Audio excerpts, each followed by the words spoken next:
भ्राता दुर्योधन, ये लक्ष्य तो सत्य में असाध्य लगता है, किंतु प्रमाण का पुरस्कार अत्यंत लुभावना लगता है। दुशासन, मेरे विचार से तुम्हें स्त्री का सम्मान करना सीखना चाहिए। अब जब लक्ष्य और प्रमाण का पूरा विवरण आपके सामने है तो प्रतीक्षा किस बात की? द्रौपदी के स्वयंवर का यह धनुष प्रमाण आरंभ किया जाए। भागीरथी वंशी बृहस्पत्र, आज का यह प्रमाण हम आपसे ही आरंभ करते हैं।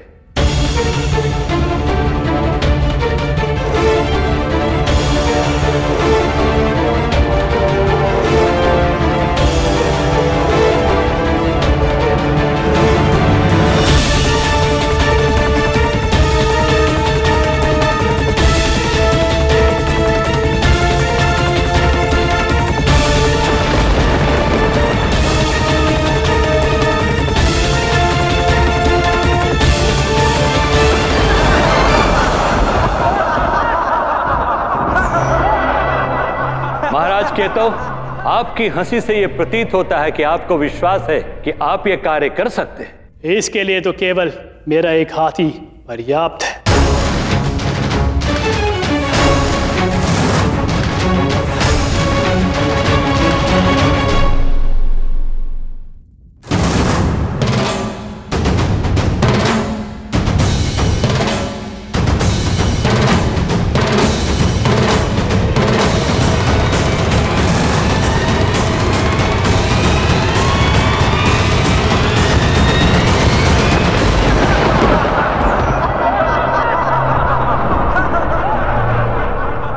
मगधराज जरासंध, आइए।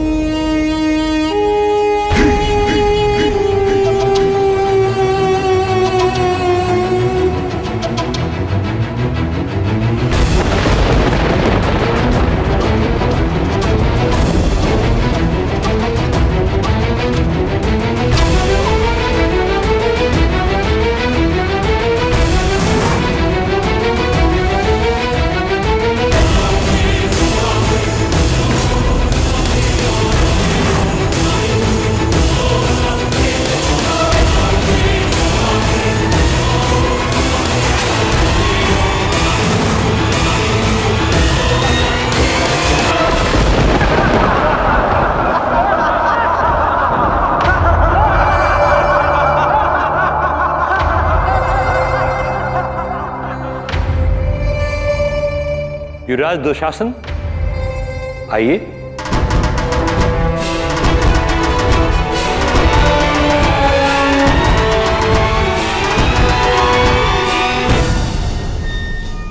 ना ये दुशासन तो कौरवों में से एक है। मेरे अनुमान से ये कार्य ये तो नहीं कर पाएगा।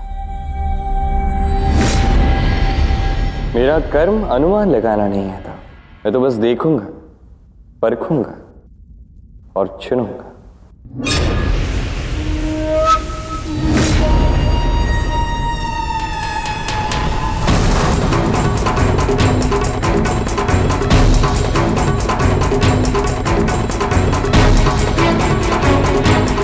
ये कैसे संभव हो सकता है?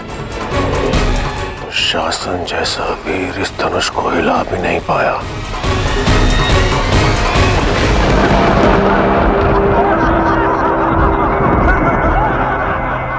महाराज द्रुपद, ये छल है।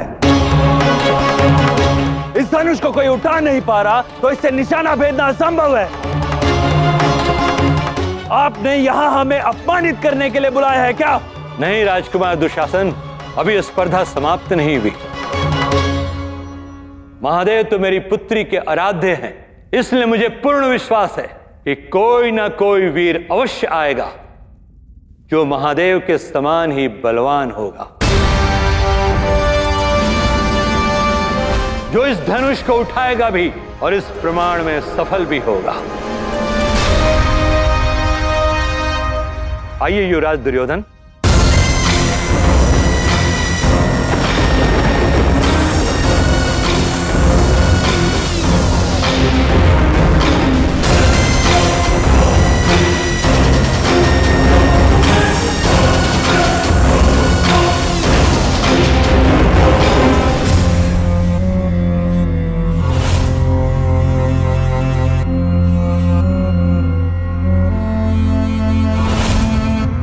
दुर्योधन, मन तो कर रहा है कि इस पापी को यही धराशायी कर दूं।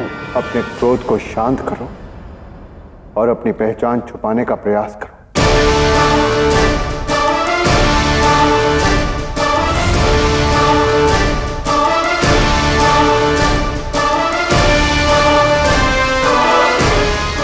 नहीं, धर्म के सारथी में स्वाभिमान अवश्य होना चाहिए, किंतु अभिमान कदापि नहीं, अन्यथा उसके कर्म निर्बल नहीं होंगे। परंतु इस क्षण जो मैं देख रहा हूं, दुर्योधन तो अहंकार की चरम सीमा पर है।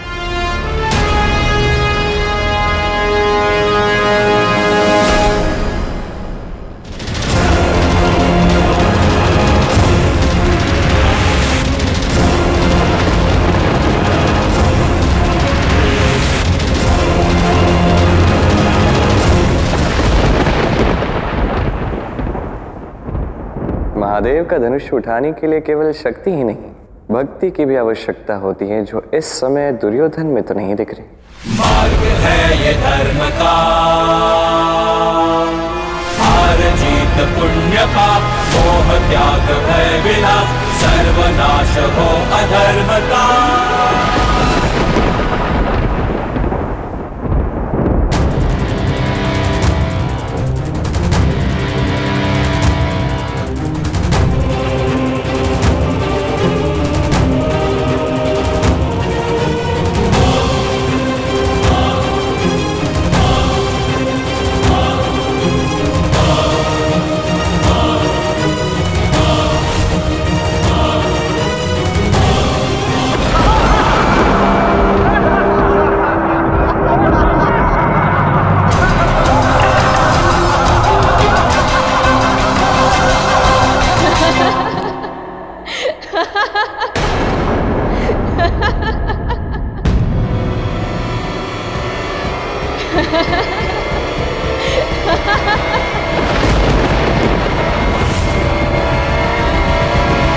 चाहे जितना भी हंस ले तू राजकुमारी, अंत में तुम्हें मेरे साथ ही जाना होगा। तुझे तो मेरा मित्र कर्ण जीतेगा।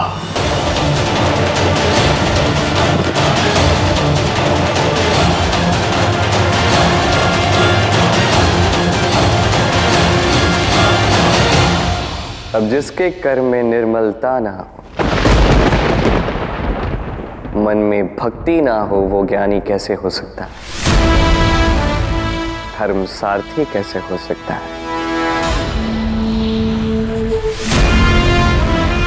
प्रतीत होता है कि हस्तिनापुर के युवराज दुर्योधन के साथ ही यहां उपस्थित सभी योद्धाओं ने प्रयास कर लिया है, और मुझे खेद है कि यहां एक भी ऐसा क्षत्रिय नहीं जो लक्ष्य तो दूर इस धनुष को भी उठा पाया। युवराज धृष्टद्युम्न, ये क्या कह रहे हैं आप? अभी इस पृथ्वी का सबसे बड़ा योद्धा, सबसे बड़ा धनुर्धर मेरा मित्र कर्ण शेष है।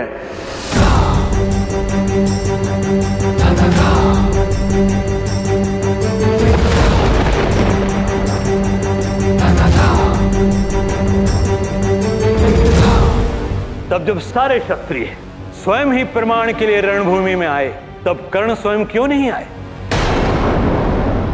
किसकी प्रतीक्षा थी उन्हें? मेरे मित्र दुर्योधन के शब्दों की।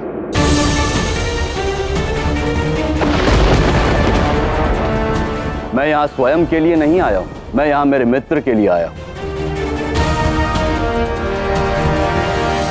और यह धनुष प्रमाण भी मैं अपने मित्र के लिए ही दूंगा, इसलिए उसके शब्द के बिना मैं आगे नहीं बढ़ा।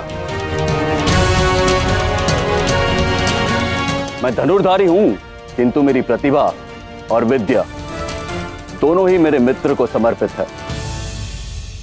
अब जब मेरे मित्र ने संकेत दिया है तो मैं अवश्य प्रयास करूंगा।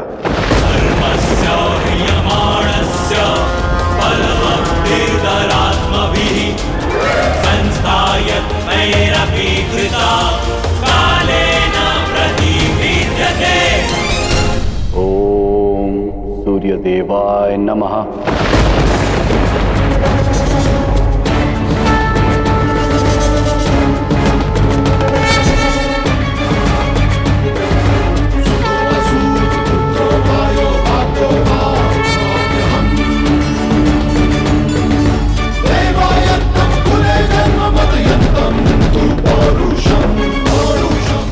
कर्ण एक महायोद्धा है। मेरे विचार से इस प्रतियोगिता का सबसे योग्य प्रतियोगी कर्ण ही है। क्या कहते हो कर्ण? निसंदेह कर्ण शक्तिशाली तो है। द्रौपदी, इसके शरीर पर यह अद्भुत कवच एक महान योद्धा प्रतीत होता है। सच द्रौपदी, मुझे तो लगता है कि हमें तुम्हारा वर मिल चुका है। कर्ण,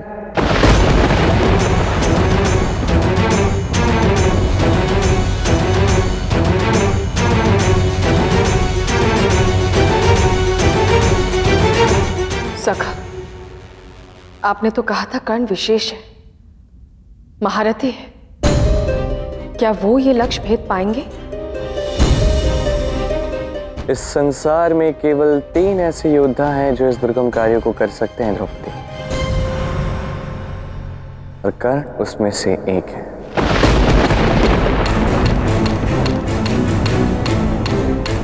कर्ण, जिसके बल पर दुर्योधन सदैव अपने अहंकार में चूर रहता है,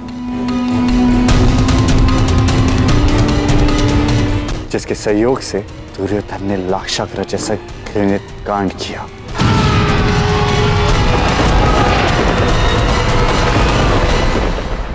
अनुज, तुम कहीं नहीं जाओगे। क्यों ज्येष्ठ? हमारे शत्रु हमारे समक्ष है और हमारा वार इनकी तरह छल से छिप कर नहीं होगा।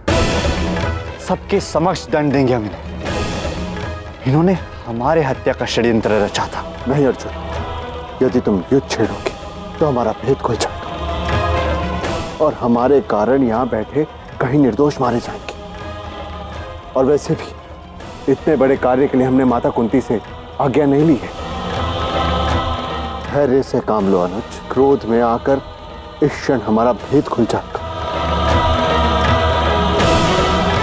अर्जुन, द्वेष और क्रोध में आकर क्या तुम अपने ज्येष्ठ की बात नहीं सुनोगे?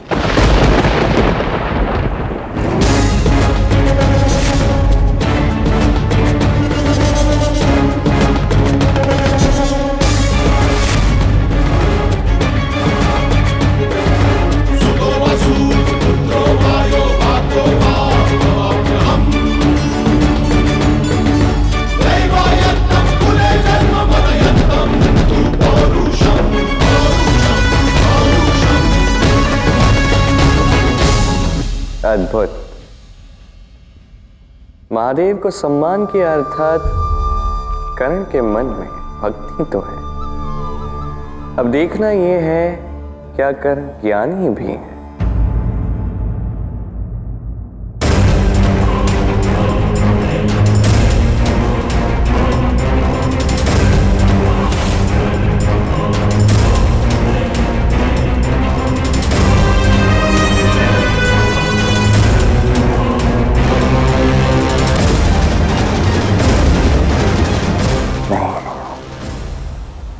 कर्ण ज्ञानी नहीं है। उसकी शक्ति उसकी नहीं, उसकी जीत उसकी नहीं है। यदि धर्म उसे दिया जाए तो कदाचित वो भी अपने मित्र दुर्योधन को सौंप देगा। कर्ण एक मृग तृष्णा में उलझ रहा है, जहां वो दुर्योधन के उपकारों के बोझ तले दबे जा रहा है। उसने अपना सर्वस्व दुर्योधन को अर्पित कर दिया है, जबकि दुर्योधन ने इतना बड़ा उस पर उपकार भी नहीं किया। और कर्ण का यही भ्रम दर्शाता है कि उसके मन में भक्ति तो है पर ज्ञान नहीं, और ऐसा व्यक्ति कृष्ण सारथी नहीं बन सकता।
काले प्रतिष्ठितः अलानमानृतं हिंसा धर्मो ह्यावस्थितः स्थितः अलानमानृतं हिंसा धर्मो ह्यावस्थितः स्थितः।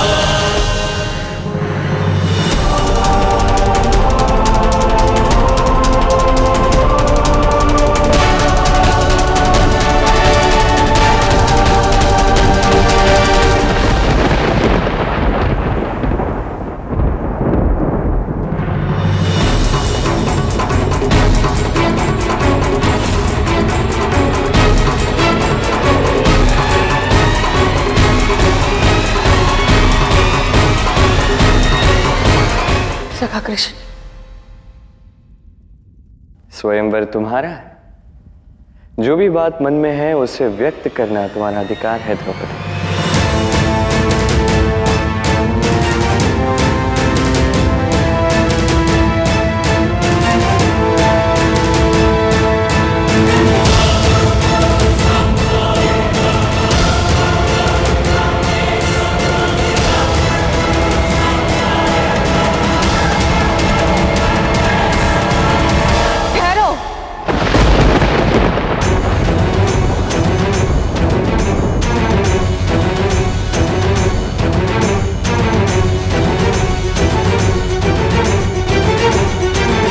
अंगराज कर्ण से विवाह नहीं करूंगी।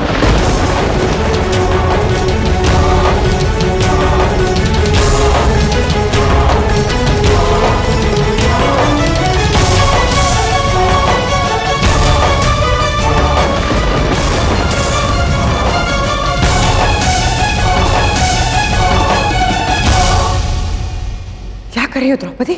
इस स्वयंवर में कर्ण ही एकमात्र योद्धा है जिसने धनुष उठाया है। यही तुम्हारे योग्य है। मैं आपकी चिंता का कारण समझती हूँ, किंतु ये प्रश्न मेरे जीवन का है दीदी।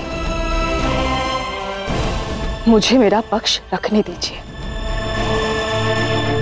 महाराज द्रुपद, ये क्या हो रहा है? यहाँ जो भी हो रहा है स्वयंवर के नियमों के अनुसार हो रहा है महाराज, किंतु आपकी सुपुत्री राजकुमारी द्रौपदी को आपत्ति है। क्यों? कदाचित राजकुमारी भूल रही है ये बात। एक बार प्रमाण के नियम तय होने के बाद पीछे नहीं हटा जा सकता। इस प्रमाण में जो योद्धा सफल होगा उसी से उसका विवाह होगा और वो इसे अस्वीकार नहीं कर सकती। किंतु ये प्रमाण स्वतंत्र योद्धाओं के लिए, किसी के हाथ के कठपुतली के लिए नहीं।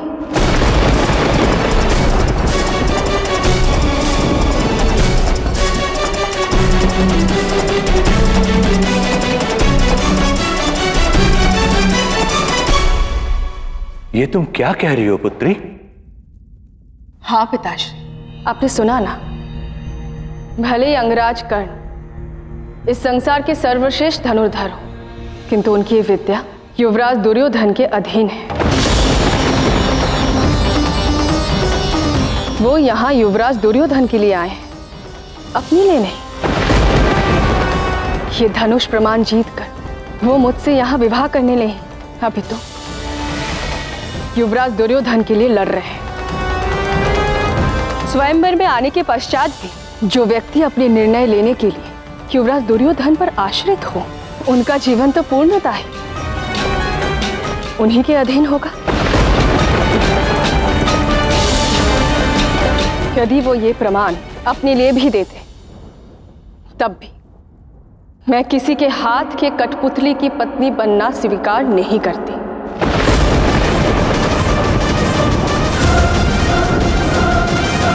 मुझे ऐसा जीवन साथी नहीं चाहिए जिसका अपने ही जीवन पर कोई अधिकार ना हो।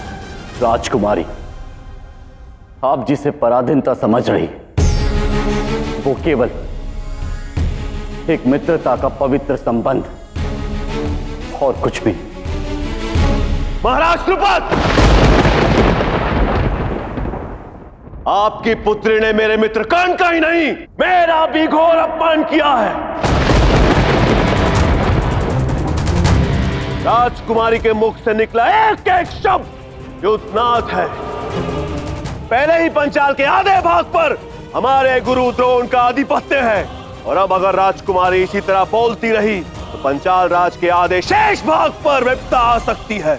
युवराज, ये स्वयंवर पांचाली का है और यहां उसे अपने मन की बात प्रस्तुत करने का पूर्ण अधिकार है।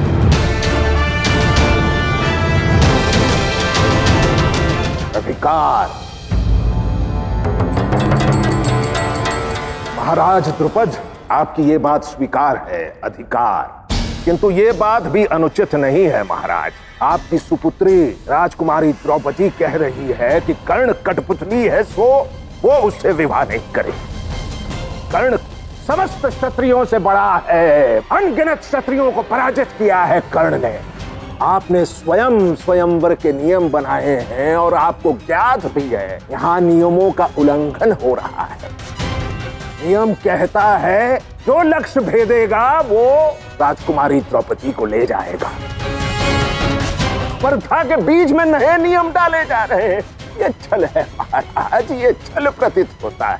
यदि आपको मेरी बात अनुचित और नियम अनुसार नहीं लग रही है तो आप भी तो नियमों का अनुसरण नहीं कर रहे हैं। आप कह रहे हैं अंगराज कर्ण क्षत्रियों से बड़ा क्षत्रिय है, किंतु सत्य तो आप भी जानते हैं। सत्य तो ये है कि अंगराज कर्ण क्षत्रिय है ही नहीं।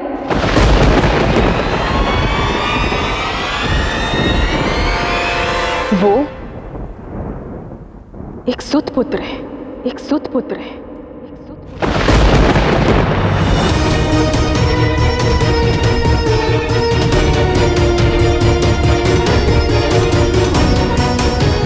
और मैं सूतपुत्र से विवाह नहीं करूंगी।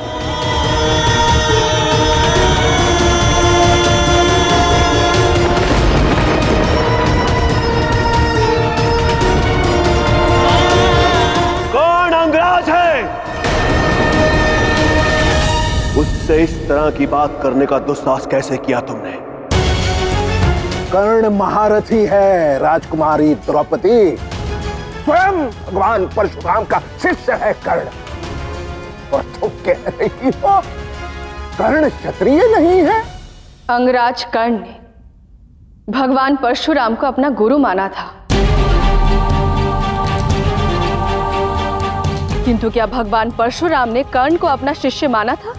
क्या भगवान परशुराम ने अंगराज कर्ण को शापित नहीं किया था?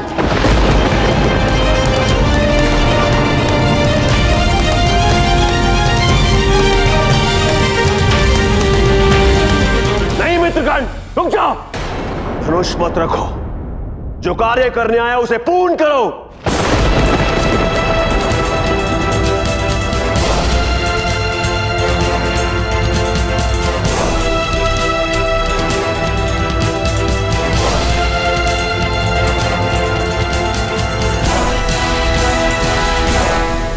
मित्र दुर्योधन, ये सत्य है, भगवान परशुराम का मुझ पर श्राप है।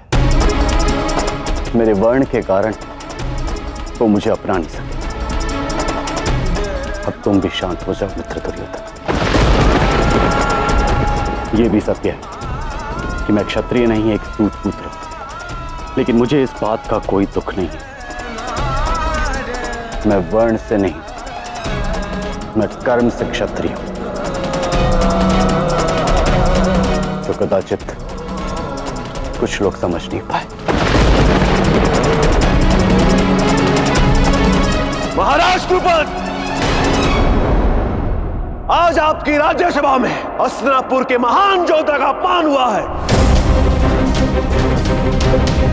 कर्ण के अतिरिक्त कोई है ही नहीं तो इस धनुष प्रमाण में सफल हो सके।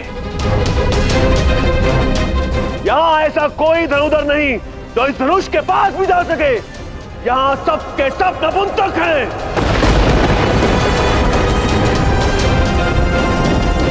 और अपमान तो आपका भी होगा महाराज द्रुपद। पूरा भारतवर्ष यहां पर है, फिर भी आपकी पुत्री कुंवारी रह जाएगी, क्योंकि कर्ण के अतिरिक्त कोई है ही नहीं जो यह कार्य पूरा कर सके।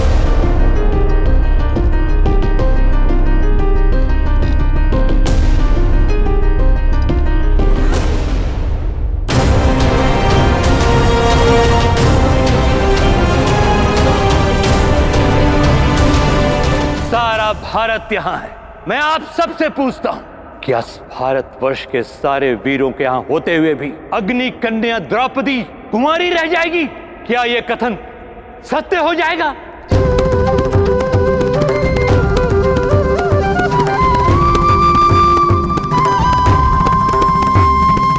महाराज, यहां समस्त भारतवर्ष है, पर समस्त भारतवर्ष इसमें भाग तो नहीं ले रहा ना। अर्थात आपने ऐसा स्वयंवर आयोजित किया है जो आज से पूर्व संसार में कभी नहीं हुआ। अब ये विफल तो नहीं हो सकता, इसलिए अब कुछ और ऐसा करना होगा जो आज से पूर्व इस संसार में कभी नहीं हुआ। इस स्वयंवर को सभी के लिए खोल देना होगा। हर वर्ण का व्यक्ति इसमें भाग ले सकता है। कृष्ण की लीला है, कृष्ण की महिमा है, कृष्ण का गौरव धर्मसार है। कण कण में काया है, कृष्ण की माया है, जन उद्धार का ये अवतार है।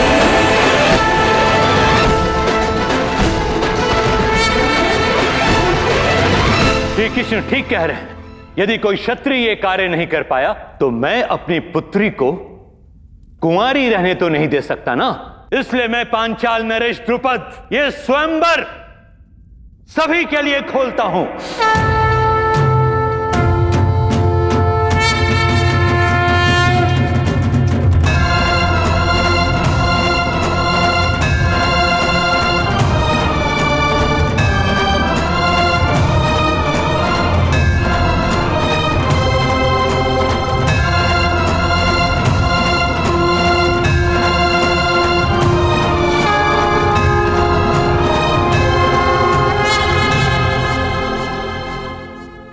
नहीं अर्जुन, नहीं।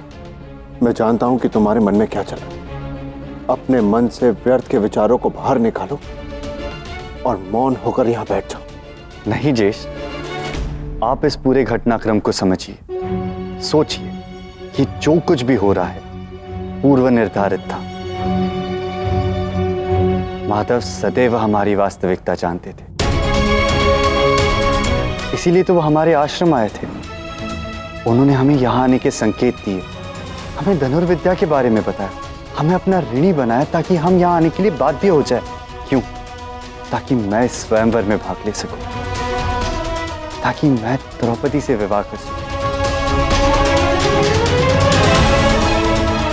माधव स्पष्ट रूप से मेरे साथ संवाद साध रहे, तो सीधे सीधे मेरा नाम नहीं ले रहे, परंतु मैं जानता हूं वो मुझे ही पुकार रहे।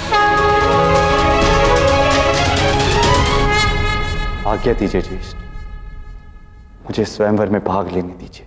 यदि तुम कहे और तुमने लक्ष्य भेद दिया तो दुर्योधन यही युद्ध छेड़ देगा। नहीं ज्येष्ठ, वो सक्षम नहीं है कि सबके सामने हमारे साथ युद्ध करे। यदि उन्होंने ऐसा किया तो स्पष्ट हो जाएगा, सिद्ध हो जाएगा कि लाक्षाग्र का षड्यंत्र इन्होंने ही रचा था और सीधे सीधे हम पर वार करने के ये सक्षम नहीं है। ज्येष्ठ, आप निश्चिंत रहिए, ये लोग ऐसा कुछ नहीं करेंगे।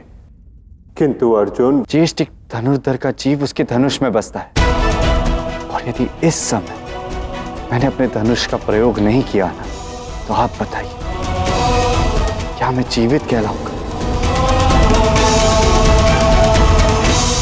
मैं समझता हूं, किंतु मैं फिर भी कहता हूं तुम्हारा जाना उचित नहीं है अनुज।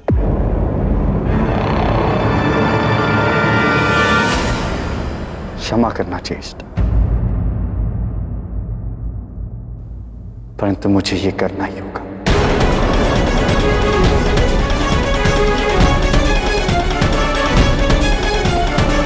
ब्राह्मण कुमार, खड़े क्यों?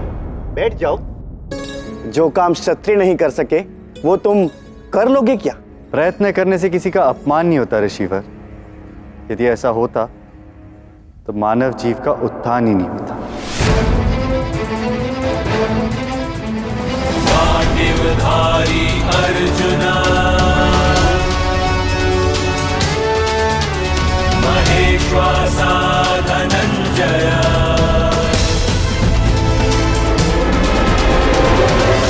केवल अर्जुन आगे बढ़ रहा है, अन्य शेष पांडव आगे क्यों नहीं बढ़ रहे हैं? वो प्रतियोगिता में भाग क्यों नहीं ले रहे हैं? कानन, अन्य पांडवों को मैं ही यहाँ लाया, अर्थात उचित अवसर सभी के पास है। किंतु जहां तक मैं देख रहा हूं, अन्य पांडवों के मन में भय है, भक्ति नहीं। कर्म की प्रधानता नहीं, साहस का अभाव है। और धर्म स्थापना में तो युद्ध ही युद्ध है था, भय का इसमें कोई स्थान ही नहीं। तो यदि वो आगे नहीं बढ़ रहे हैं तो इसका एक ही अर्थ है, वो धर्म सारथी बनने की योग्य नहीं है।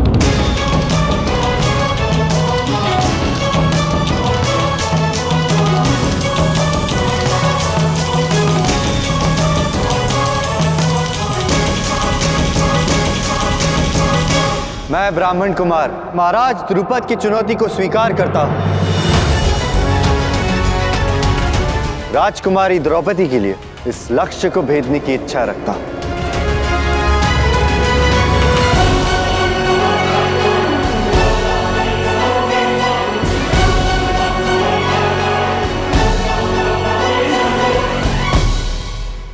खाना अब अर्जुन ही शेष बचा है, एक अंतिम आस।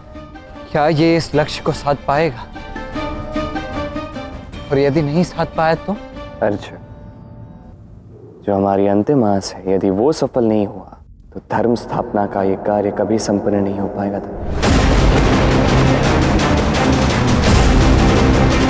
सुनो ब्राह्मण कुमार, तुम अपनी सीमा से पार जा रहे हो। जो कर्म यहां पर उपस्थित सारे क्षत्रिय नहीं कर पाए, तुम्हें लगता है कि तुम कर पाओगे? कर्म क्षत्रिय ब्राह्मण नहीं होता, कर्म वर्ण या जाति नहीं देखता। कर्म तो केवल कर्म होता है। जिसका निश्चय दृढ़ होता है वही कर्म का माध्यम बनता है। मैं ब्राह्मण या क्षत्रिय नहीं, कर्म करने आया। उत्तम उत्तम ज्ञान है।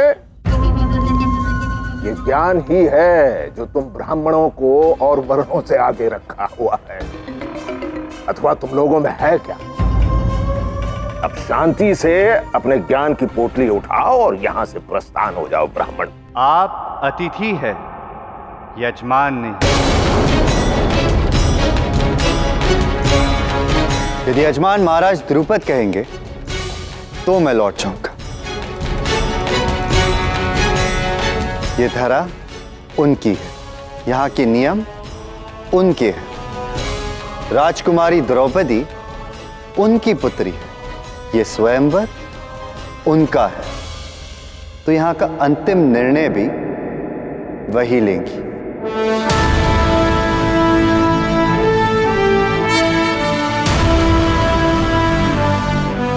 कहिए महाराज, कहिए राजकुमारी द्रौपदी, क्या मुझे लक्ष्य भेदने की आज्ञा है?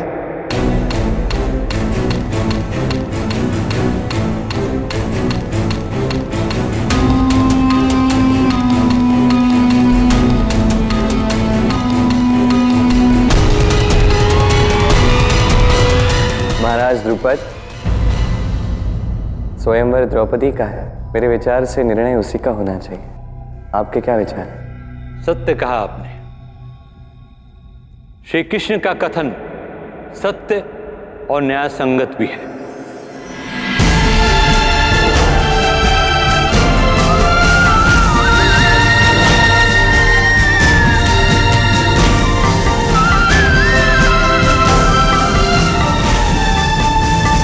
आज्ञा है।